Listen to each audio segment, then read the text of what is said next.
अरे पुष्पा भाई साहब, इतना बड़ा घर है आपका, घर के सामने बड़ी गाड़ी खड़ी है, अच्छी खासी नौकरी है, फिर ऐसा क्या है कि आपके बेटे के लिए कोई अच्छी लड़की नहीं मिल रही? अरे भैया, आपका बेटा होनहार है, पढ़ा लिखा है, योग्य है, कौन आपके बेटे से शादी करने से इनकार कर देगा?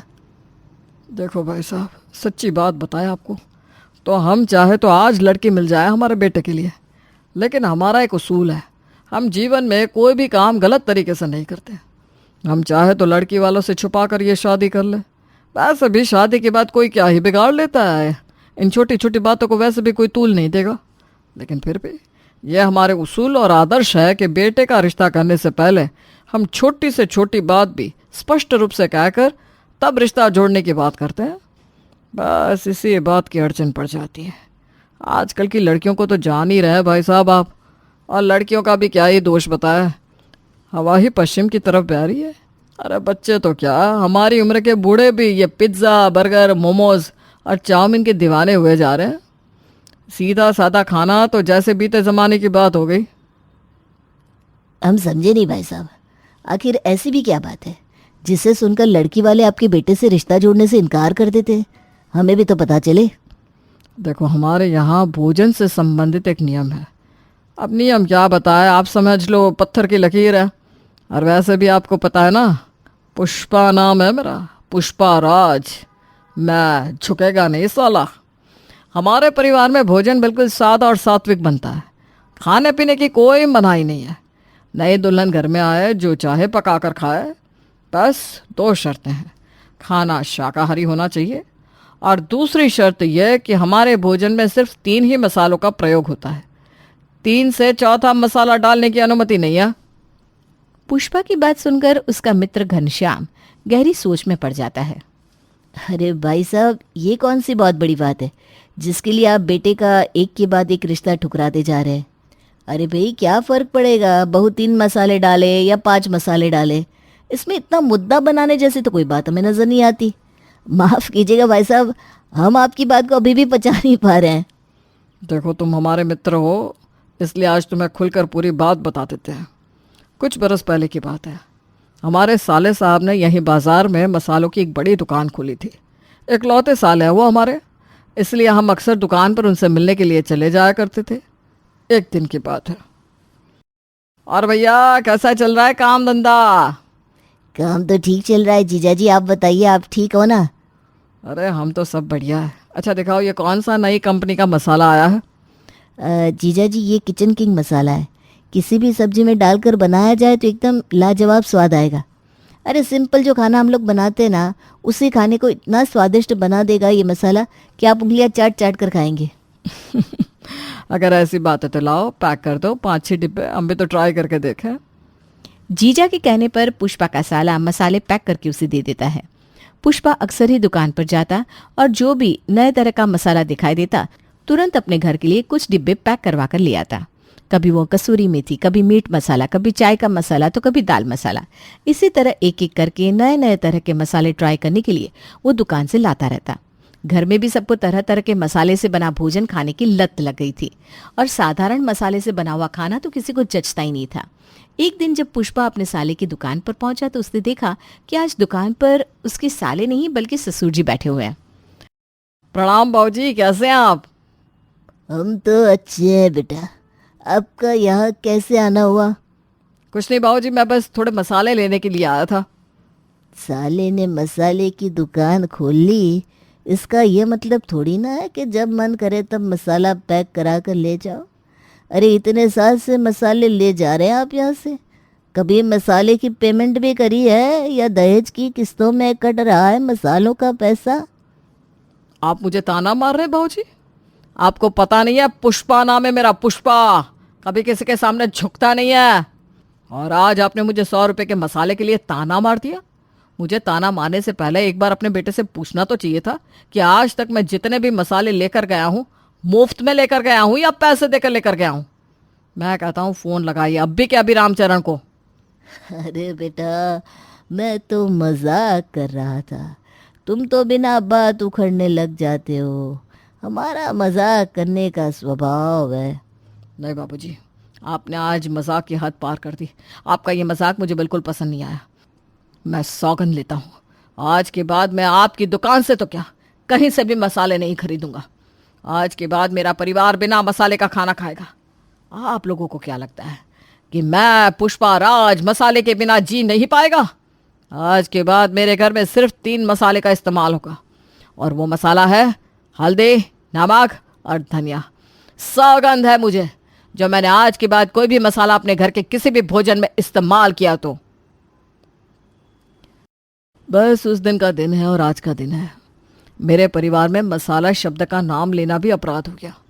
मेरे दोनों बेटे हो, पत्नी हो या आने वाली बहू, मैं किसी को भी अंधेरे में नहीं रखना चाहता।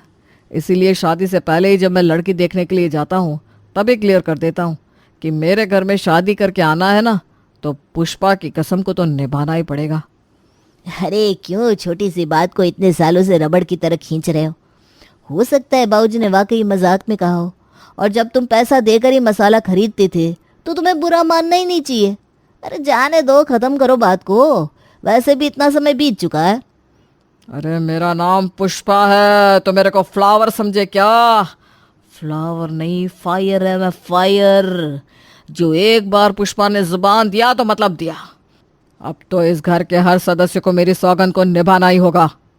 देख भाई, मैं तेरा दोस्त हूँ, मेरा फर्ज बनता था मैं तुझे सही और गलत समझाऊं। अब बेटे की शादी में इतनी अड़चन आ रही है तो देखो, शादी विवाह के मामले में ना थोड़ा सा झुकना ही पड़ता है। कोई बात नहीं, जो बीत गया सो बीत गया। अब बच्चों के आने वाले भविष्य के बारे में सोचो, कोई ढंग की लड़की देखो और बेटे का ब्याह करो। इस बेमतलब की बात के चक्कर में कोई भी ऐसी वैसी लड़की पकड़कर अपनी बहू बना लोगे क्या? घनश्याम बाबू तो अपनी तरफ से समझदारी की घुट्टी पिलाकर चले गए थे, लेकिन पुष्पा को तो बात ना समझ में आनी थी और ना समझ में आई, क्योंकि पुष्पा तो कसम खाकर बैठे थे, मैं झुकेगा नहीं साला। खैर, काफी सारी लड़कियां देखने के बाद अंत में पुष्पा के बेटे मिहिर का रिश्ता तुलसी के यहाँ होता है। देख बेटा, रिश्ता तो बहुत ही बढ़िया है, अच्छा परिवार है, पढ़े लिखे संस्कारी लोग हैं, बहुत अच्छा बंगला बनाकर रखा है, घर में नौकर चाकर गाड़ी सब कुछ है, कोई चिंता की बात ना है। लेकिन एक अड़चन है, तुम समझ लो वहाँ पर जीवन भर निभा पाओगी तो ही शादी के लिए हाँ बोलना। और सबसे खुशी की बात तो यह है कि उन्होंने कोई बात छुपाई नहीं है, जो बात है सामने से बता रहे हैं। माँ, आप बातों को गोल गोल घुमा रही हो, मुझे डर लगने लगा है। आप उनकी तारीफ भी कर रही हो और फिर कह रही हो कि एक बात है, एक बात है। देखो बेटा, तुम्हारे ससुर जी का नियम है कि वो रसोई में सिर्फ 3 ही मसाले से खाना बनवाते हैं और बनाते हैं। अब तुम उनके घर शादी करके जाओगी तो सोच लेना कि जीवन भर तुम्हें भी सादा खाना खाना पड़ेगा। जैसा कि वो लोग कहते हैं, वो किसी तरह से तुम्हें अंधेरे में नहीं रखना चाहते थे, इसीलिए स्पष्ट रूप से पहली मुलाकात में ही उन्होंने सब बता दिया है। अरे माँ, इतनी सी बात का आपने तो इतना बड़ा पहाड़ बना दिया। मैं तो डर रही थी कि पता नहीं लड़के की जगह किसी लड़की से तो शादी नहीं करा देंगे ना मेरी। अरे ठीक है ना, इसमें कौन सी बहुत बड़ी बात है। आज 3 मसाले का खाते हैं, कल को 5 का भी खाने लगेंगे, और वैसे भी खाने में कितने मसाले पड़े कौन गिनने वाला है। कैसी बेतुकी सी बात है। अब शादी के लिए हाँ बोल दो, मुझे इस रिश्ते से कोई प्रॉब्लम नहीं है। शादी के बाद तुलसी, तुम्हें खाना बनाना तो आता है ना? देखो, हमारे घर में भगवान का दिया सब कुछ है, लेकिन हमारे खाने में टेस्ट नहीं है। बस वादा करो कि तुम मेरे जीवन की इस कमी को पूरा कर दोगी। अरे मिहिर, तुम चिंता मत करो, south Indian, Chinese, Indian, Punjabi हर स्टाइल का खाना बनाना आता है मुझे। ठीक है, फिर आज तुम कढ़ाई पनीर बना दो। तुलसी रसोई में जाती है और कढ़ाई पनीर बनाने की तैयारी शुरू करती है। जब वो कढ़ाई पनीर बनाना शुरू करती है तो देखती है कि रसोई में तो धनिया, नमक और हल्दी के अलावा और कोई मसाला ही नहीं है। मम्मी जी, मिहिर ने आज कढ़ाई पनीर बनाने के लिए कहा है, लेकिन रसोई में तो कढ़ाई पनीर बनाने का कोई मसाला अवेलेबल ही नहीं है। मैं लिस्ट बना देती हूँ, आप सामान मंगवा दीजिए। अरे बेटा, कैसी बात कर रही हो तुम? भूल गई शादी से पहले तुम्हारे ससुर जी ने क्या कहा था? हमारे घर में मसाले खरीदने की सख्त मनाही है, रसोई में जो मसाले हैं ना उसी से खाना बनाना होगा। कैसी बात करिए मम्मी जी आप? अरे कढ़ाई पनीर बनाने के लिए हल्दी, नमक के अलावा भी बहुत सारे मसालों की ज़रूरत होती है। ऐसे कैसे बना दूँ मैं सिर्फ धनिया पाउडर और हल्दी से कढ़ाई पनीर? न रंग आएगा न स्वाद, फिर वो कढ़ाई पनीर थोड़ी ना कहलाएगा। मसाले ही तो डिशेस की जान होते हैं। देख बेटा, ये सब तू मुझे मत समझा, और ये जो तेरा पति अभी तुझे कहकर गया है ना, उसके जीवन में सिर्फ टेस्ट की ही कमी है। तो ये टेस्ट की कमी इसीलिए है क्योंकि इस घर में मसाले की कमी है।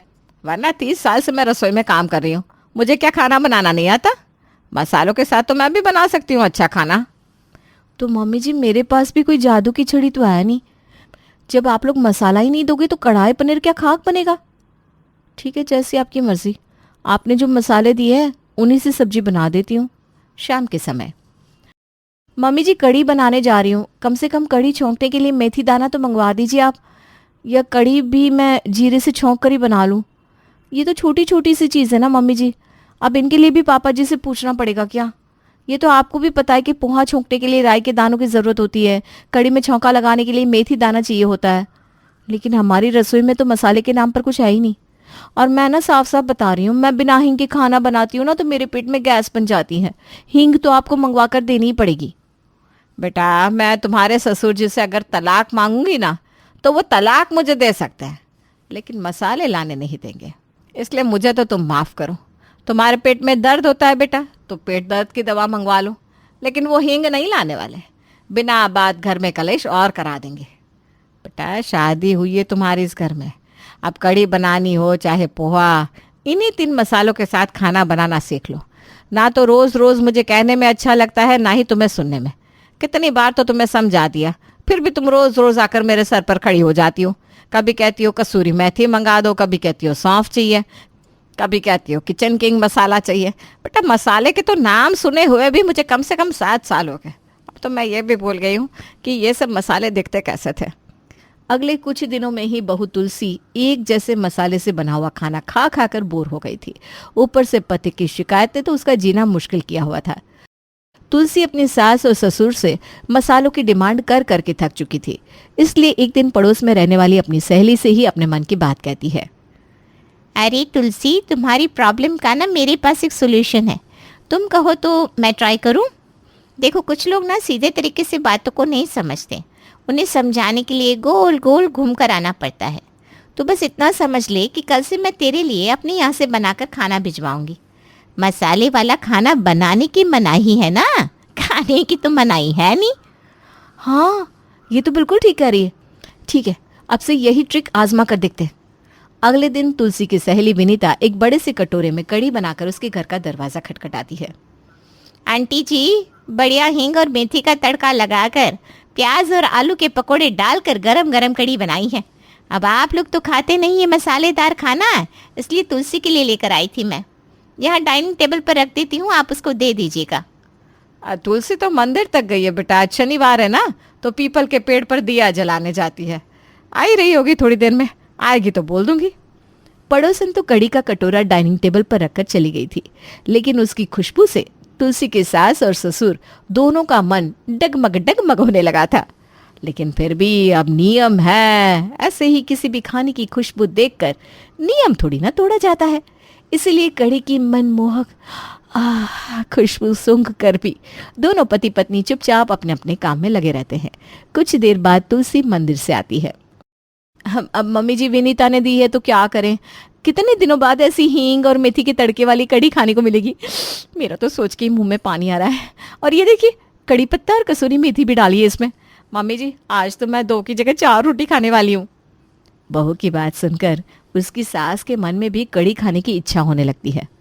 तुलसी एक एक कोर खाती जाती है और उसके साथ ही वाह वाह वाह वाह करती जाती है और अपनी सास के मुंह में पानी भरती जाती है। अब ये रोज की बात हो गई थी। पड़ोसन विनीता किसी दिन मटर पनीर ले आती, किसी दिन छोले भटूरे, कभी मलाई कोफ्ता तो कभी पाव भाजी। पड़ोसन विनीता के यहाँ से आए हुए मसालेदार खाने को जब बहू तुलसी चटकारे लेकर खाती तो सास के साथ साथ अब तो ससुर जी का भी मन डोला रे डोला रे। एक दिन विनीता ने बिना नाक में दम कर दिया है, रोज कुछ ना कुछ बनाकर दे जाती है। उसके खाने की खुशबू सूंघकर अब तो अपने घर का खाना गले से नीचे नहीं उतरता। बहू तो अभी घर पर है नहीं और टेबल पर रखा हुआ ये खाना मुझे अपने पास बुला रहा है, क्या करूं? ऐसा करती हूँ, 1 चम्मच खा ही लेती हूँ, किसी को कौन सा पता लगने वाला है। तुलसी की सास जाकर विनीता के घर से आए हुए खाने से 1 चम्मच उठाकर अपने मुंह में रख लेती है। मज़ा ही आ गया। तभी ये तुलसी उंगलियां चाट चाट कर खाना खाती है। आज ऐसा करूंगी, थोड़ा सा खाना बचाकर मिहिर के पापा के लिए भी रख देती हूँ। बेचारे खाने पीने के कितने शौकीन थे, रोज़ तरह तरह के मसाले लेकर आते थे। लेकिन जब से उन्होंने वो कसम ली है, तब से लेकर आज तक बेचारे मन ही मन मसालेदार खाना खाने के लिए तरस रहे हैं। आज अपनी कसम देकर 1 चम्मच खाना उनको चखा ही दूंगी। रात के समय। सुनते हैं, ये देखिए मैं क्या लाई हूँ आपके लिए। क्या लाई हो? पहले वादा करिए, मना नहीं करेंगे। मैं जानती हूँ मन ही मन आपको ये मसालेदार खाना कितना पसंद है। अब आपके कहने से इतने सालों से घर में तो हमने कुछ बनाया नहीं, लेकिन मेरे कहने से थोड़ा चख कर तो देखिए। पत्नी के बार बार कहने पर पुष्पाराज थोड़ा सा खाना चख लेता है। अगले दिन सबके सोने के बाद। अरे सुनती हो भाग्यवान, वो विनीता के घर से आया था कुछ आज। मुझे लग रहा है कि आज तो मटर पनीर देकर गई थी। बहू का उपवास था तो ऐसे ही रखा हुआ है फ्रिज में। क्यों जी, आप क्यों पूछ रहे हैं? कुछ नहीं, बस ऐसे ही। पुष्पा सबके सोने का इंतजार करता है और फिर दबे पांव रसोई में जाकर मटर पनीर खाने लगता है। मेहर, चाय पीने की इच्छा हो रही है, तुम भी पियोगे क्या? अरे रात के 10:30 बज रहे हैं, सो जाओ ना, कल पीना चाय। नहीं नहीं, मुझे नींद नहीं आ रही, मैं जा रही हूँ चाय बनाने। तुलसी रसोई में पहुंचती है तो सामने का नज़ारा देखकर हैरान रह जाती है। सामने ससुर जी पुष्पाराज फ्रिज में रखी मटर पनीर की मसालेदार सब्जी को बड़े मज़े से आनंद लेकर खा रहे हैं। बाऊजी आप? हाँ मैं? आप तो कहते थे आप झुकोगे नहीं, फिर ये क्या है? हाँ तो मैं कौन सा झुक रहा हूँ, मैंने तो सीधे खड़े होकर ही खाया है। बाऊजी। ससुर जी की बात सुनकर तुलसी और पीछे खड़ी उनकी बात सुन रही सासू माँ भी हंसने लगती है। खेत में ससुराल। थक गए हूँ यार श्वेता, तुम्हारी एक ही बात दिन रात सुनते सुनते। अरे यार तुम थकती नहीं हो क्या, एक ही बात को 100 बार कहते कहते? और इतना ही बंगले में रहने का शौक था तो किसी टाटा अंबानी से शादी करनी चाहिए थी। मेरे जैसे गरीब आदमी से शादी क्यों कर ली भाई तुमने? हाँ तो तुमसे कोई बंगला नहीं मांग रही हूँ, बस इतना ही कह रही हूँ ना कि घर कम से कम रहने लायक तो हो। इस चिड़ियाघर में तो कोई इंसान रह ही नहीं सकता। तुम्हारी जानकारी के लिए बता दूं, ये चिड़ियाघर नहीं है। इसी घर में पल के बड़े हुए हैं हम लोग। हमारे माँ बाप पिछले 30 साल से इस मकान में रह रहे हैं, कुछ तो सोच कर बोला करो यार। अरे पापा, रहे होंगे ना तुम लोग 30 साल से इस मकान में, तब घर में बहुएं नहीं थी, 4-4 बच्चे नहीं थे। लेकिन तुम्हारे मम्मी पापा को तो बात समझ में नहीं आ रही कि 2-2 बहुएं ले आए हैं, 4-4 बच्चे हो गए हैं घर में, लेकिन ये डिब्बे जैसा मकान, इसके बारे में कोई सोचने को तैयार ही नहीं है। परिवार बढ़ाने के लिए तो सब दबाव डाल देते हैं बहू के ऊपर, लेकिन घर बढ़ाने के लिए कहो तो बहू सबकी नज़रों में खटकने लगती है। तुम्हारी इन बेसिर पैर की बातों का मेरे पास कोई जवाब नहीं है। मैं पूरा दिन दफ्तर से थक कर आया हूँ, भगवान के लिए मुझे सोने दो। सुबह उठकर फिर से मुझे ऑफिस के लिए दौड़ लगानी है। पत्नी की बातों को इग्नोर करने के बाद अमित चादर तान के सो गया था। देखो तो, मैं यहाँ अपना दुखड़ा रो रही हूँ और ये जनाब चादर तान कर सो भी गए। ठीक है, प्यार से कही बात किसी को समझ में नहीं आती। जब घी सीधी उंगली से ना निकले तो उंगली टेढ़ी करनी ही पड़ती है। अगले दिन सुबह। अरे श्वेता, आज टिफिन नहीं बनाया क्या? भूल जाती हो क्या रोज़ रोज़? अरे मुझे ऑफिस जाना है और तुमने अभी तक टिफिन भी बना कर नहीं रखा। देखो अमित, भूल नहीं जाती हूँ मैं, भूल तो तुम जाते हो टिफ़िन। वैसे आज ना टिफ़िन मैंने जानबूझकर नहीं बनाया। क्यों? जानबूझकर क्यों नहीं बनाया? मैंने इसलिए नहीं बनाया क्योंकि मैं तुमसे लगातार एक ही बात कह रही हूँ कि घर की समस्या के बारे में मम्मी पापा से बात करो, लेकिन तुम तो मेरी बातों को बिल्कुल इग्नोर कर दे रहे हो। इसलिए अब जब तक तुम मम्मी पापा से घर के बारे में बात नहीं कर लेते, तब तक तुम्हें बिना टिफ़िन के यूं ही ऑफिस जाना पड़ेगा। पत्नी की बात सुनकर अमित गुस्से में पैर पटकते हुए घर से निकल जाता है। तभी उसे पीछे से बड़े भाई रजत की आवाज़ सुनाई देती है। अरे छोटे रुक, तो कहाँ जा रहा है गुस्से में बड़बड़ाते हुए? रुक जा मेरे भाई, भूल गया क्या मैं भी तेरे साथ ही ऑफिस चलता हूँ? मुझे भी मेरे ऑफिस ड्रॉप कर दियो। अरे भैया क्या बताऊँ, जब से शादी हुई है ज़िंदगी बर्बाद हो गई है मेरी। ऐसी क्लेशन औरत पल्ले पड़ी है कि मुझे लगता है कुछ दिन में तो मैं अपना नाम भी भूल जाऊँगा। 24 घंटे दिमाग में सिर्फ इसकी क्लेश ही घूमती रहती है। अरे छोटे, क्या हो गया जो इतना नाराज़ हो रहा है तू? झगड़ा हो गया है क्या तेरा श्वेता के साथ? हमारा तो रोज़ का ही हो गया है। अब इंसान अपनी हैसियत में रहकर डिमांड करे तो एक बार को उसकी डिमांड पूरी भी कर दी जाए। डिमांड भी तो इतनी बड़ी है महारानी की कि मैं चाह कर भी पूरी नहीं कर सकता। अरे बताएगा अभी कि हुआ क्या है? हमारा ये घर छोटा लगने लगा है महारानी को। कहती है नया मकान खरीद कर दूँ। अब आप ही बताइए भैया, मकान क्या यूं ही किलो के भाव में मिल जाते हैं कि उसने मांगा और मैंने फट से लाकर खरीद के उसके हाथ में रख दिया? और इस जन्म में तो मेरे मकान खरीदने की हैसियत है ही नहीं। जिसको मुंह फुलाना है वो फुलाता रहे।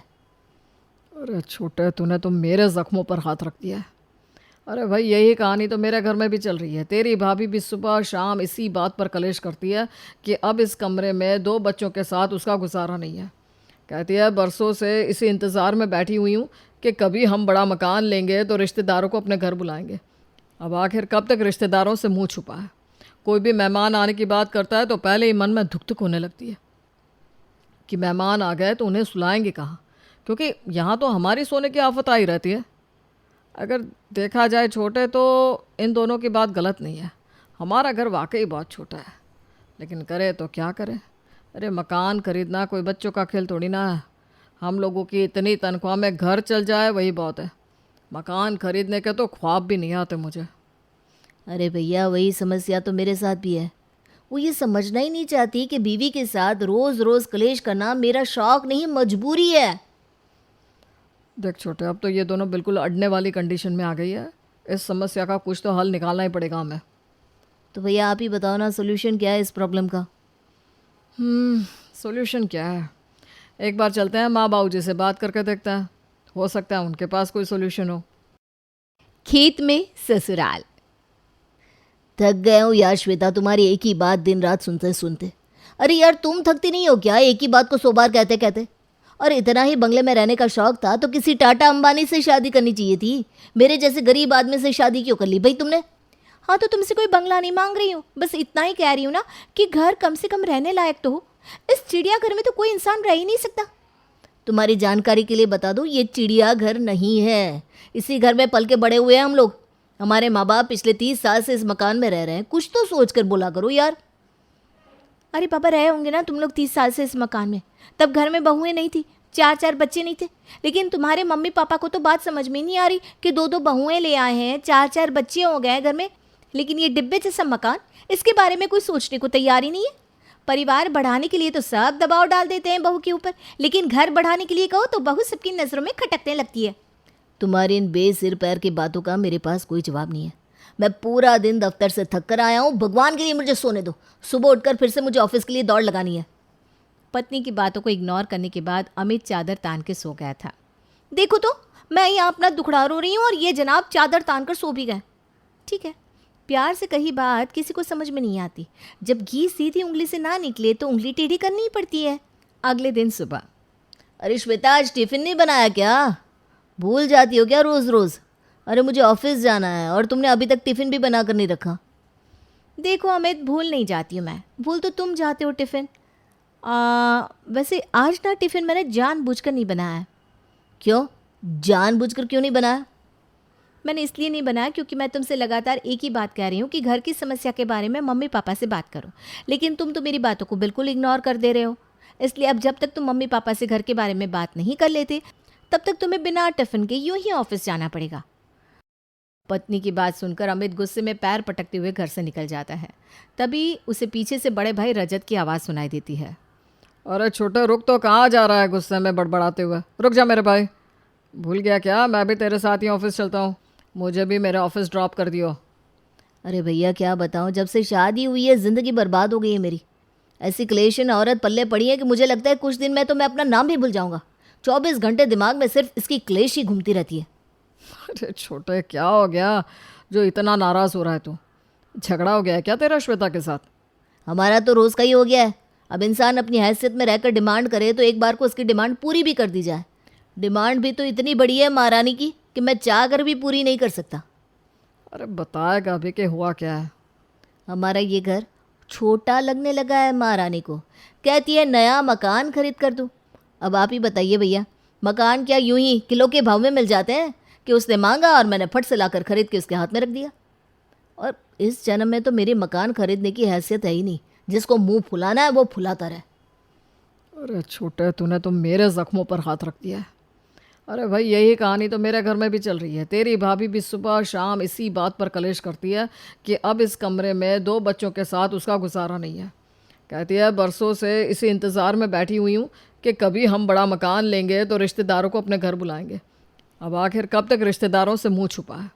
कोई भी मेहमान आने की बात करता है तो पहले ही मन में धुक धुक होने लगती है कि मेहमान आ गए तो उन्हें सुलाएंगे कहाँ, क्योंकि यहाँ तो हमारी सोने की आफत आई रहती है। अगर देखा जाए छोटे, तो इन दोनों की बात गलत नहीं है। हमारा घर वाकई बहुत छोटा है, लेकिन करे तो क्या करें। अरे मकान खरीदना कोई बच्चों का खेल थोड़ी ना है। हम लोगों की इतनी तनख्वाह में घर चल जाए वही बहुत है। मकान खरीदने के तो ख्वाब भी नहीं आते मुझे। अरे भैया, वही समस्या तो मेरे साथ भी है। वो ये समझना ही नहीं चाहती कि बीवी के साथ रोज रोज कलेश करना मेरा शौक नहीं, मजबूरी है। देख छोटे, अब तो ये दोनों बिल्कुल अड़ने वाली कंडीशन में आ गई है। इस समस्या का कुछ तो हल निकालना ही पड़ेगा हमें। तो भैया आप ही बताओ ना, सोल्यूशन क्या है इस प्रॉब्लम का? सॉल्यूशन क्या है? एक बार चलते हैं माँ बाबू जी से बात करके देखते हैं, हो सकता है उनके पास कोई सॉल्यूशन हो। उसी दिन शाम को रजत और अमित अपने मम्मी पापा के पास जाते हैं। बाबूजी, अब आप तो ये समझते हैं ना कि हम दोनों के कमरे में एक ही बेड है। अब उस एक बेड पर दो बच्चों के साथ सोना बहुत ही कठिन होता जा रहा है। श्वेता और मिताली दोनों ही इस बात की ज़िद पर अड़ी हुई है कि अब उन्हें बड़ा घर चाहिए, और देखा जाए तो उनकी डिमांड गलत भी तो नहीं है। अब इस छोटे से मकान में हमारे इतने बड़े परिवार का गुजारा मुश्किल ही नहीं, नामुमकिन हो गया है। देखो बेटा, ऐसा है कि शहर में ज़मीनों के रेट ना आसमान छू रहा है। जितना बड़ा मकान तुम लोग चाह रहे हो ना, उतना मकान खरीदने के लिए कम से कम 1 करोड़ रुपया लगेगा।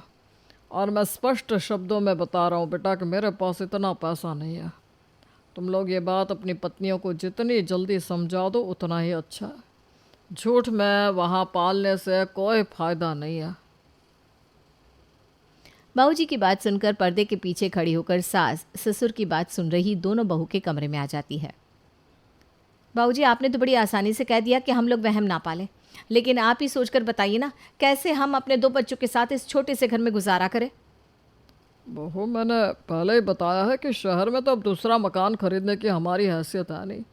अब तुम कहो तो तुम्हारे लिए खेत में मकान बनवा दे, क्योंकि जितना बजट हमारा है उतने में तो हम सिर्फ अपनी खेत वाली ज़मीन में ही मकान बनवा सकते हैं। अरे बाबूजी, ये तो बहुत अच्छा आइडिया दे दिया आपने। अपने पास खेत में भी तो इतनी बड़ी ज़मीन है, और वैसे भी तो आजकल हर जगह बसावट होती जा रही है। ये अच्छा आइडिया है, हम लोग खेत में ही मकान बनवा लेते हैं। और आप देखना बाबूजी, हम लोगों ने एक बार खेत में मकान बनवाया ना, तो हमारी देखा देखी एक एक करके वहाँ भी लोग मकान बनवाने लगेंगे। अरे बाबूजी, कैसी बात कर रहे हैं आप लोग? थोड़ा तो दिमाग लगाइए। खेत में मकान बनवा लेंगे तो हम लोग क्या नौकरी छोड़कर वहाँ खेत में कुदाल चलाएंगे? अरे तुम तो खेत वाले मकान में रह लोगी, लेकिन खाओगी क्या? अरे छोटे, किसी तरह प्रॉब्लम सॉल्व तो हो। कोई बात नहीं, हम लोगों को थोड़ा सफ़र करना पड़ेगा, लेकिन इस रोज़ रोज़ की चिक चिक से आज़ादी तो मिल जाएगी। आधा घंटे का ट्रैवलिंग टाइम और बढ़ जाएगा हमारा। अरे चल, कोई बात नहीं, कर लेंगे बर्दाश्त। खेत में मकान बनाने वाली बात घर में सभी को पसंद आ जाती है, और फिर जल्द ही खेत में मकान बनाने का काम शुरू हो जाता है। कुछ दिनों के बाद, श्वेता, मिताली, तैयार हो जाओ दोनों, तुम्हें तुम्हारा नया मकान दिखाने ले चलती हूँ। आज मकान बनकर तैयार हो गया है। सास की बात सुनकर दोनों बहू की खुशी का ठिकाना नहीं रहता। दोनों जल्दी जल्दी तैयार होकर सास के साथ अपना नया मकान देखने के लिए निकल पड़ती हैं। मकान में पहुंचकर, अरे माँ जी, इतना बड़ा मकान!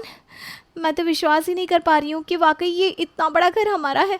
अरे जेठानी जी, ज़रा एक बार मुझे तमाचा तो मारो, कहीं मैं सपना तो नहीं देख रही। अरे नाटक कंपनी, ये हमारा ही घर है।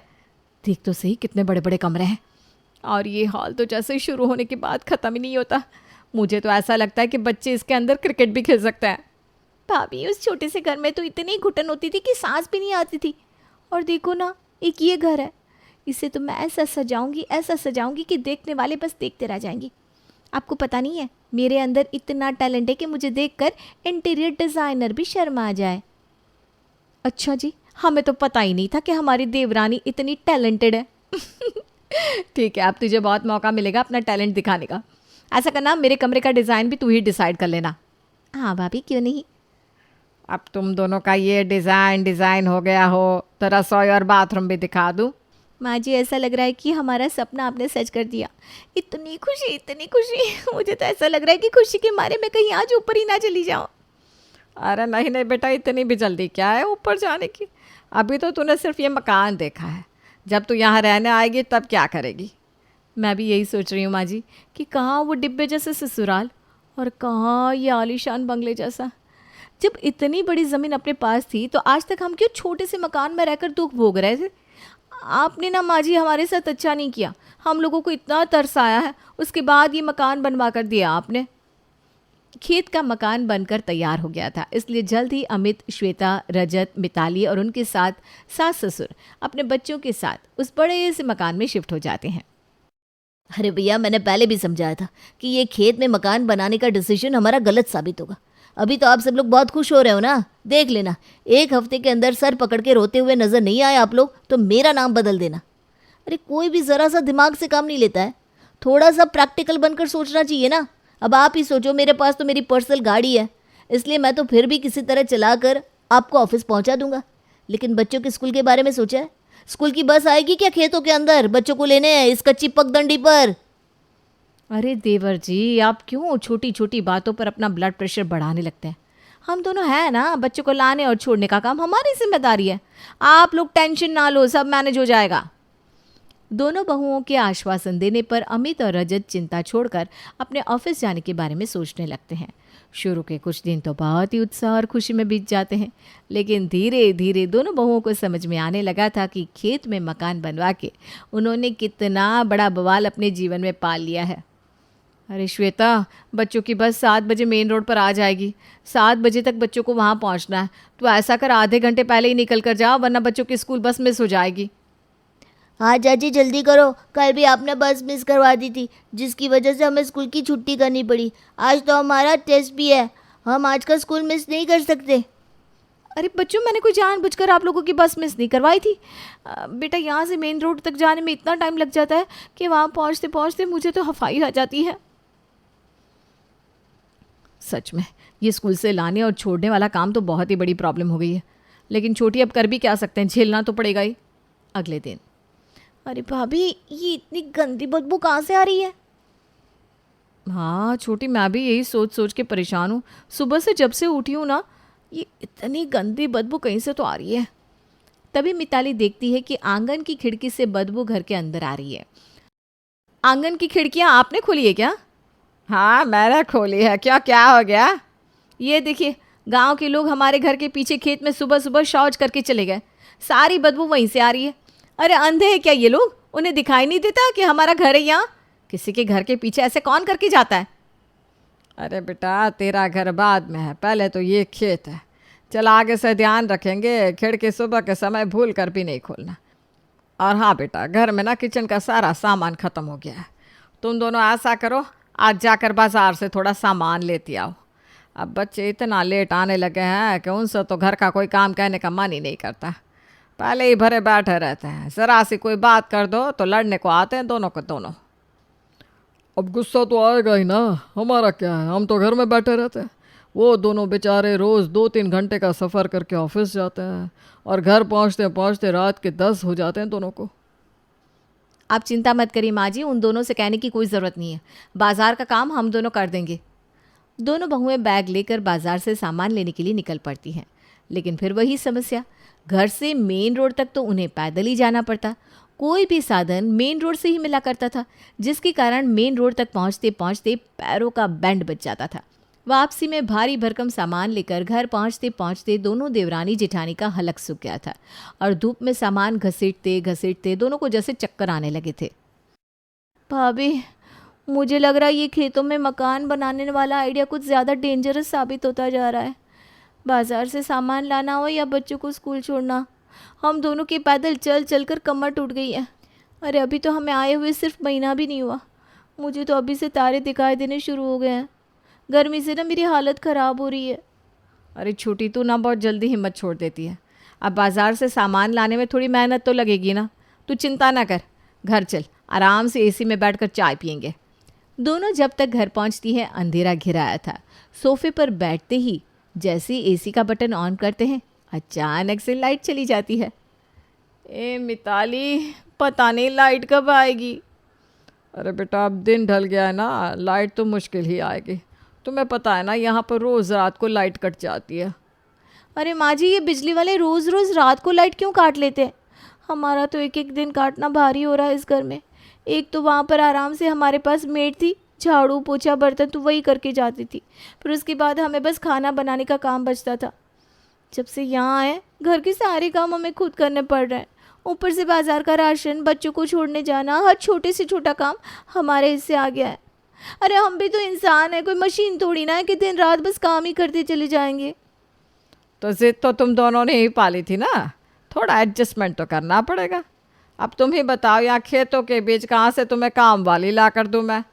और बिजली तो बेटा खेतों में बस दिन में ही दी जाती है।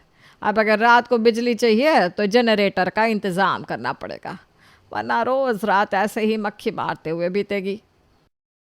माँ जी, इन लोगों से कहकर आज ही जनरेटर का इंतज़ाम करवाइए।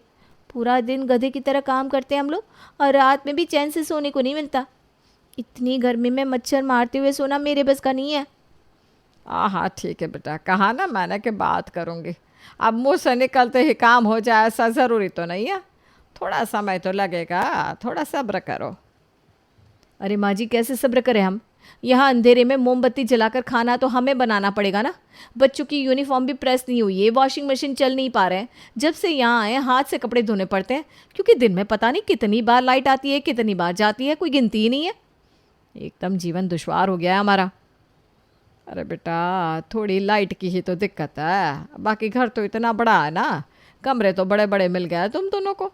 तो फिर अब एंजॉय करो अपने बड़े घर को, ऐसे रोने से क्या होगा। श्वेता और मिताली को इस मकान में आए तकरीबन 1 महीना हो गया था, और 1 महीने में उन दोनों की हालत ऐसी हो गई थी कि उनका मन करता था कि वो सब कुछ छोड़कर कहीं भाग जाए। एक एक दिन उनके लिए मानो साल के बराबर लंबा हो गया था। घर के कभी ना खत्म होने वाले काम, ऊपर से पैदल चल चल के दोनों का भूत बन गया था। दूसरी तरफ बच्चों की हर समय शिकायत कि यहाँ उनके साथ खेलने के लिए कोई बच्चा नहीं है, जिसके कारण बच्चे दिन भर घर में बैठकर सिर्फ शैतानी किया करते। बात जब मिताली और श्वेता की बर्दाश्त से बाहर हो जाती है, तब एक दिन, माँ जी, मुझे इस खेत वाले घर से बचा लीजिए, मेरे बर्दाश्त की हद हो गई है, अब मुझसे ये बर्दाश्त नहीं होगा। बिना लाइट के मेरी हालत बहुत ख़राब हो गई है। अगर खिड़की खोलो तो बाहर से बदबू आती है, और दरवाज़ा बंद करके रखो तो ऐसा लगता है कि गर्मी से इस मकान में हम उबल जाएंगे। भाभी बिल्कुल सही कह रही है माँ जी। वो हमारा घर छोटा ज़रूर था, लेकिन लाखों में एक था। मुझे अपने उस घर की कीमत अब समझ में आ गई है। आप बस हमें वहीं वापस ले चलिए। अब और मुझसे नहीं हो पाएगा। दोनों बहू के बार बार कहने पर मिताली और श्वेता की सास वापस से अपने पुराने घर में शिफ्ट हो जाती है, और वे लोग खेतों के ससुराल को हमेशा के लिए छोड़ देते हैं। मम्मी जी, मैं सब्जियां लेकर आ गई हूँ। सच्ची, बाजार में तो सब कुछ इतना महंगा है, लगता है आग लगी पड़ी है दामों में तो। हाँ बेटा, महंगाई तो है ही, ऊपर से ये बारिश का मौसम, सब्जियां महंगी मिलती है। अच्छा, क्या क्या लाई है ये बता। मम्मी जी वही सब, तोरई, घिया, करेला, लोबिया, परवल। और है ही क्या बाजार में? लो सत्यानाश, इतनी सारी सब्जियां उठा लाई। अरे बहू, पूछ ही लेती लाने से पहले एक बार। 500 रुपये ठंडे कर आई महारानी। अरे मम्मी जी, आप ऐसे क्यों कह रही हैं? घर में इतने सारे लोग हैं, सब्जी के बिना कैसे चलेगा? सब्जी तो चाहिए ना। अरे देवरानी जी, अभी नई नई आई हो ना, इसलिए ऐसी अनाड़ी जैसी बात कर रही हो। अरे भाई, ये जो हरी भरी सब्जियां तुम लाई हो ना, इन्हें घर में कोई नहीं खाता। ना तो ननद रानी की ज़ुबान पर चढ़ने वाली है, ना देवर जी के। और बच्चे तो इनका नाम सुनकर ही भाग खड़े होंगे, देखना। तो फिर क्या खाते हैं सब लोग? एक तो पूरे महीने का बजट बिगाड़कर मैं इतनी अच्छी हरी पत्तेदार सब्जियां लेकर आई हूँ, और आप कह रही हैं कि इन्हें कोई खाएगा नहीं। ये टमाटर, आलू और खीरा तो ननद रानी पीसकर अपनी स्किन पर लगा लेंगी, किसी को खाने को नहीं मिलने वाला। लेकिन इस घिया तुरई का क्या करेंगे? इतना ही नहीं, केला और पपीता भी लाई हो तुम तो। उन्हें तो रोज़ रोज़ मैगी, पास्ता, बर्गर, मैक्रोनी यही चाहिए होता है। अरे भाभी, ये लोग खाने से मना कर देते हैं और आप इनकी बात मान भी जाती हैं, ऐसा कैसे हो सकता है? अरे भाई, हरी सब्जियां, फल फूल नहीं खाएंगे तो और खाएंगे क्या? आपकी जानकारी के लिए बता दूं कि शरीर को सब तरह के पोषण की ज़रूरत होती है। अच्छी हरी सब्जी नहीं खाएंगे ना, तो शरीर में आयरन और विटामिन की कमी हो जाएगी। अरे ये ज्ञान की ना मोटी मोटी बातें हमें समझ में आती हैं, लेकिन इन चारों को कौन समझाएगा? आप चिंता मत करो भाभी, मैं देखती हूँ ये लोग हरी सब्जियां खाने से इनकार कैसे करते हैं। पापा जी, क्या बात है, अब रात में रोज़ चूरन क्यों खाते हैं? आपके पेट में दर्द रहता है क्या? अरे नहीं नहीं बेटा, मुझे ना ज़रा कब्ज़ की शिकायत रहती है, बस इसीलिए रोज़ चूरन खाकर सोना पड़ता है।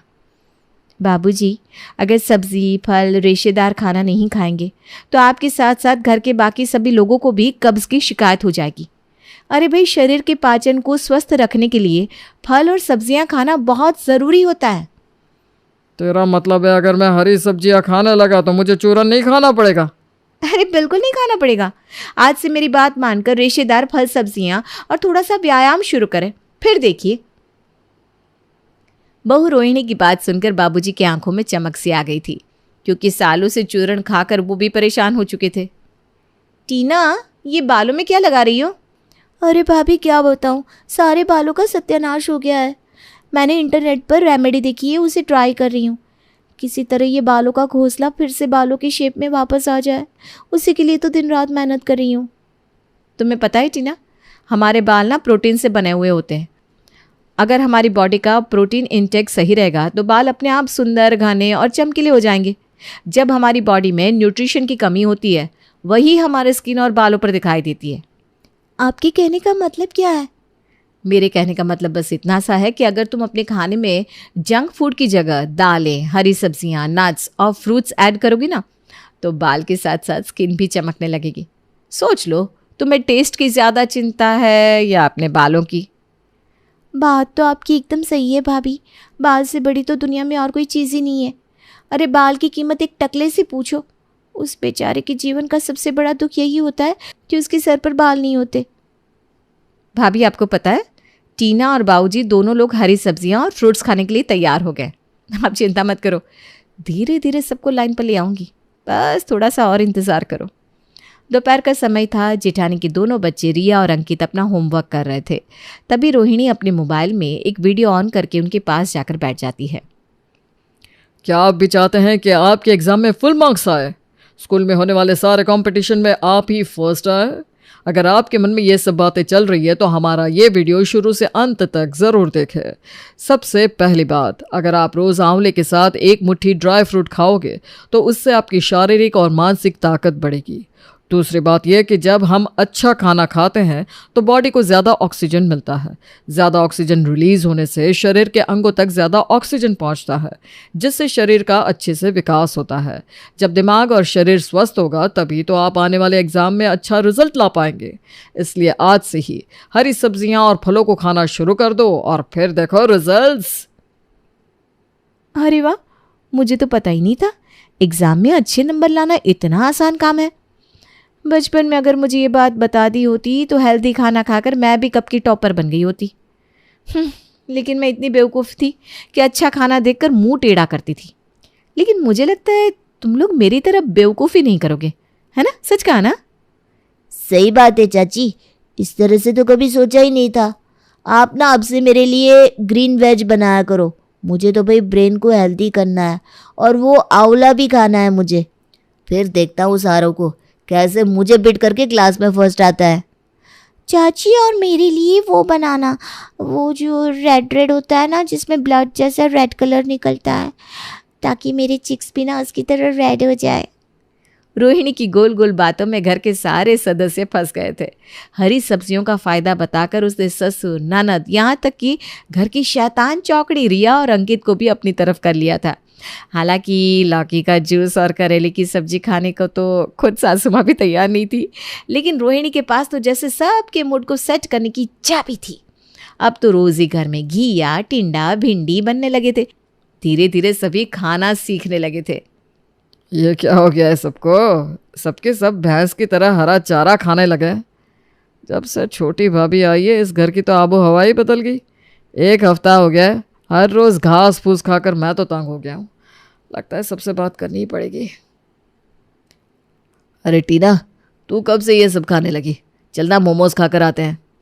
नहीं नहीं भैया, ये सब ना अनहेल्दी खाना है, इसे खाने से स्किन ख़राब होती है। मैं तो आज से हेल्दी स्नैक्स ही लूँगी। भाभी ने मेरे लिए ड्राई फ्रूट्स रोस्ट करके रखे, मैं वही खाने वाली हूँ। अरे बूढ़े जैसी क्या बात कर रही है? ये सब खाने के लिए अभी बहुत उम्र पड़ी है हमारे पास। हेल्थ की चिंता बुढ़ापे में कर लेंगे, अभी तो जमकर टेस्ट उड़ाते हैं। और ये क्या कीड़े मकोड़े खा रही है कटोरी में? क्या भैया आप भी? ये कीड़े मकोड़े नहीं है, अंकुरित मूंग है, स्प्राउट्स कहते हैं इन्हें। बहुत हेल्दी होते हैं। ढेर सारा प्रोटीन और फाइबर होता है इनमें। अरे भाई क्या जादू चला दिया भाभी ने कि ये सब बिल्कुल हिप्नोटाइज हो गया है। पर मैं इतनी आसानी से हार नहीं मानने वाला। मैं सबको वापस ट्रैक पर ला कर ही मानूंगा। अगर ये लोग फिर से वही सब खाने को तैयार नहीं हुए ना तो मुझे भी सारी उम्र यही सब टिंडा और भिंडी खाना पड़ेगा। कुछ तो सोचना पड़ेगा। नीरज बारी बारी से जाकर घर में सभी को जंक फूड खाने के लिए उकसाता है, लेकिन कोई भी उसकी बातों में आने के लिए तैयार ही नहीं था। बस करिए देवर जी, और कितना हाथ पैर मारेंगे, अब कोई भी आपकी बातों में नहीं आने वाला। अब आप भी सरेंडर कर दीजिए और घिया, परवल और हरी सब्जियां खाने के लिए तैयार हो जाइए। और मैं ये सब कोई आपके बुरे के लिए थोड़ी ना कर रही हूँ। आप देखना 1 महीने के अंदर अपने आप में कितना चेंज दिखने को मिलेगा आपको। वो तो वक्त ही बताएगा कि घर में कौन सा खाना बनेगा और किसके अंदर बदलाव आएगा। मुझे तो ऐसा लग रहा है कि थोड़े दिन में आप भी हमारी तरह मसालेदार खाना खाकर वाह वाह करते नजर आएंगे और अपना ये घिया तौरी भूल जाएंगी। अगले दिन सभी लोग लंच के समय तो एक ही सब्जी से रोटी खा रहे थे, तभी घर के 40 इंच स्क्रीन के टीवी पर नीरज कढ़ाई पनीर का वीडियो चला देता है और रेस्टोरेंट से लाकर कढ़ाई पनीर उनके सामने बैठकर ही खाने लगता है। अरे बेटा ये कढ़ाई पनीर तो बड़ा अच्छा नज़र आ रहा है, ला ज़रा थोड़ा सा टेस्ट करा दे। अरे नहीं पापा, आप कह रहे थे ना आपको तेल मसाला नुकसान करता है, तो आप रहने दो। आप अपनी तोरी खाओ और प्रभु के गुण गाओ। चाचू आप अकेले अकेले खा रहे हैं, गलत बात है, थोड़ा सा तो टेस्ट करवा दो। हाँ चाचू, वैसे भी पनीर तो हेल्दी होता है, पनीर तो हम लोग खा ही सकते हैं। पनीर हेल्दी होता है लेकिन कढ़ाई पनीर हेल्दी नहीं होता। कढ़ाई पनीर में तो भाई ढेर सारे मसाले, तेल डाला जाता है, तभी तो इतना टेस्टी होता है। अगर बिना तेल मसाले का होता तो तुम्हारी तोरी जैसा ही लगता। अब तुम अपनी तोरी की शक्ल देख लो और मेरे कढ़ाई पनीर की। क्या टेस्ट है, क्या रंग है, आहा क्या खुशबू है, मज़ा आ गया। सामने स्क्रीन पर चल रही कढ़ाई पनीर की वीडियो देखकर घर में सभी के मुंह में पानी आ रहा था। नीरज को इतना तो समझ में आ गया था कि इस तरह सबके सामने बैठकर चिढ़ाकर खाना खाने से बाकी लोगों के मन में भी खाने को लेकर इच्छा जाग रही है। बस उसे तो प्रॉब्लम का सॉल्यूशन मिल गया था। अब वो रोज सबके सामने बैठकर उन्हें दिखा दिखा कर कभी शाही पनीर तो कभी पिज्ज़ा खाता। 3 दिन बाद, भाभी मुझे ऐसा लग रहा है कि इतना ज़्यादा हेल्दी खाना कहीं ऐसा ना हो कि प्रोटीन और विटामिन का ओवरडोज हो जाए। आप ना मेरे बाल और स्किन की चिंता मत करो, उसके लिए मैंने सप्लीमेंट्स मंगा लिए हैं। आप तो बस आज बढ़िया सा छोले भटूरे बनाकर खिला दो। टीना की बात सुनकर बाकी सब भी छोले भटूरे के नाम सुनकर भावनाओं में बह जाते हैं और रोहिणी की इतने दिनों की मेहनत पर पानी फिर जाता है। एक बार जो जंक फूड खाना शुरू होता है फिर तो जैसे शेर के मुंह में खून लग गया था। अब रहने भी दीजिए, गोल गोल बातें करके कितना बहलाएंगी सबको। ये लग सुधरने वालों में से नहीं है। बेचारी रोहिणी का घर वालों को हरी भरी सब्जियां खिलाने का सपना अधूरा रह जाता है और एक बार फिर से घर में हर रोज जंक फूड बनना शुरू हो जाता है। अरे रिन्नी बहू, तेरे फूफा ससुर आ रहे हैं, घर को फिर से चमका दे, दूध को फाड़ कर रसगुल्ला बना ले और हाँ, आरती की थाली तैयार रखना। रिन्नी सर पर हाथ रख लेती है। क्या बात है माँ जी, अब तो बुआ जी की शादी को 30 साल हो गए, लेकिन फूफा जी की खातिरदारी तो ऐसे होती है जैसे। अरे बहू, तुझसे ज्यादा तो मैं परेशान हूँ, लेकिन करूँ भी तो क्या। तेरे ससुर जी से उनकी माँ मरते वक्त यही मांग गई थी कि कुछ भी हो उनके दामाद की खातिरदारी हमेशा रहनी चाहिए। तो बेटा। हाँ हाँ ठीक है माँ जी, मैं अभी जाकर इंतजाम करती हूँ। थोड़ी देर में एक छोटी सी हाइट का पतला सा आदमी घर के अंदर आता है। अरे नहीं नहीं, कुछ नहीं चाहिए हम लोगों को, घर में मेहमान आने वाले, भागो यहाँ से निकलो। अरे क्या बदतमीजी है, घर के किसी बड़े को बुलाओ। तभी वहाँ रिन्नी बहू आ जाती है। अरे फूफा जी आप आइए आइए, ये नौकरानी है घर की, इसे कुछ पता नहीं। अरे कैसे पता नहीं, घर पर काम पर रखा था तो परिवार वालों की फोटो नहीं दिखाई थी एल्बम में। अरे ला जी, अब हम एल्बम में फोटो क्यों देखे, काम करे कि रिश्तेदारी का पावर पॉइंट बनाए, हाँ बताओ तो जरा। तभी रिन्नी की सास आ जाती है। अरे बहुत बोलती है ये, अरे चुप हो जा यहाँ से। रिन्नी, आरती की थाली लिया, फूफा जी की आरती उतार ले। अब क्या, जितना उतारना था नौकरानी को आगे रखकर उतार ही दिया ना। न जाने किस घड़ी में इस घर की बेटी से ब्याह कर लिया, न माँ को सहूर था न ही भाभी को। माफ करिए जी, मैं अभी आई। किसी तरह घर के सभी सदस्य मिलकर फूफा जी को समझाते हैं, माफी मांगते हैं और मिन्नतों के बाद तो जीजा जी कैसे आना हुआ? बहन बता रही थी कोई खास काम है। वैसे तुम लोगों से क्या खास काम हो सकता है? खास काम तो खास लोगों से होता है और तुम लोग ठहरे आम इंसान। रिन्नी पति की तरफ देखती है। पति उसे शांत रहने को कहता है। वैसे फूफा जी, मैंने बेटे की शादी तय कर दी है, शादी की तैयारी रखिएगा। अच्छा, क्या तैयारी करनी है? देखो, पैसे वैसे चाहिए तो अभी बता दो। वैसे भी ससुराल इतना फक्कड़ रहा है कि बस पूछो मत। रिन्नी को आ जाता है गुस्सा। इज्जत जो आपको महाराज की तरह दे वो ससुराल फक्कड़ कहाँ फूफा जी, और पैसे की जरूरत नहीं है, बस आप और बुआ जी आ जाइए, यही सम्मान होगा। आ जाएंगे, लेकिन कौन है लड़की वाले? और हाँ, मेरे जैसे ससुराल में शादी तो नहीं कर दी। अरे जीवन भर बीवी को तौर तरीके ही सिखाते रह गए। देख लो, लड़की के बाप से बात कर लो, क्या क्या दे रहे हैं। कहीं ऐसा ना हो हम लोगों की तरह तुम लोगों को भी कुछ ना मिले सिवाय लड़की के। सभी को फूफा की बात पर गुस्सा आता है, लेकिन करते भी तो क्या, मरी माँ की आखिरी ख्वाहिश को मानकर शांत रहते हैं। उनके जाने के बाद मैंने जीवन में ऐसा आदमी नहीं देखा। कुछ नहीं होता था इन लोगों के पास।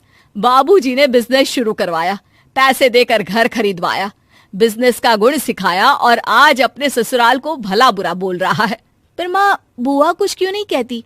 उन्हें तो स्टैंड लेना चाहिए ना अपने मायके के लिए। अरे क्या करे वो बेचारी, जब से शादी हुई है उसकी तो किसी ने सुनी ही नहीं। बस घर का काम और पति की हाँ पर हाँ। कभी माँ बाप ने सिखाया ही नहीं कि अपने हक के लिए खड़े हो। रिन्नी और सास के बीच आई गई हो जाती है कि एक रोज रिन्नी के ससुर जी कहते हैं, अरे क्या क्या तैयारियां चल रही है शादी की? वो क्या है ना, कमला बुआ आ रही है, फोन आया था। क्या फूफा जी भी आ रहे हैं साथ में? वैसे भी आज हम लोग मेरे बेटे के होने वाले ससुराल जा रहे हैं। माँ, तुम बुआ को देख लेना, मैं और रिन्नी तो नहीं होंगे, हमारा जाना जरूरी है। अरे क्या पता बेटा, लेकिन अगर वो साथ आए तेरी बुआ के तो घर पर तो बवाल मचा देंगे। बेटा करता भी तो क्या, नहीं गया अपने बेटे के ससुराल और माता पिता के साथ बैठकर बुआ और फूफा जी का इंतजार कर रहा था कि तभी बुआ आती है।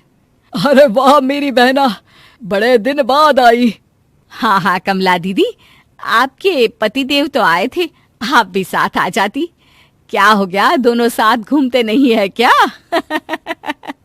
भाभी, वो आपने अपने पोते की शादी तय कर दी है ना, तो उसके लिए ही भेजे थे ये हमको।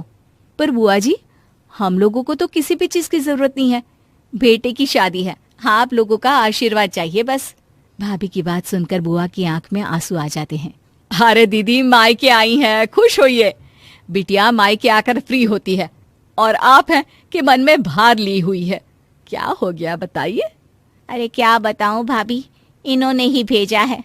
बोला है आप लोगों को साफ साफ बोल दूं कि शादी में ससुराल की तरफ से इनको सोने की चेन और 5,000 रुपये का चढ़ावा लड़की वालों से बोल कर दिलवा दे, नहीं तो ये शादी में नहीं आएंगे।